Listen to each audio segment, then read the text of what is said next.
If your HVAC Delta T is higher than 21 degrees Fahrenheit, you gotta pay attention because it usually means something's off with your system. So, Delta T is basically the temperature difference between the air going into your HVAC unit and the air coming out. If that number's too high, like over 21 degrees Fahrenheit, it often means your airflow is low. Low airflow can happen if your air filter is clogged or your blower fan isn't working right, so make sure to check those first.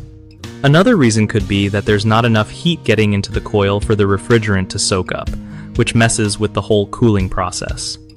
Also, if your refrigerant levels are low, the coil won't absorb heat properly, which can push Delta T higher. You want to keep an eye on this because a high Delta T can cause your system to overwork and lead to bigger repairs or even break down. Regular maintenance, like swapping out filters every month or two and scheduling tune-ups, can help keep airflow and refrigerant levels in check. Just remember, spotting these signs early saves cash and keeps your home comfy without sweating it out. One of the biggest mistakes folks make with HVAC Delta T issues is ignoring low airflow problems.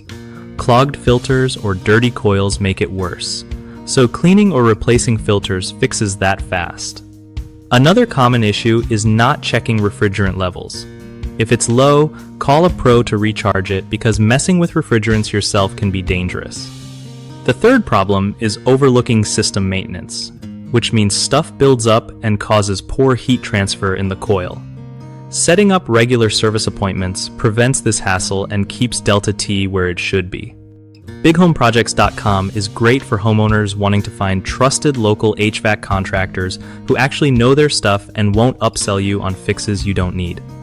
It also helps contractors connect with people who need real work done, making the whole process smoother on both sides.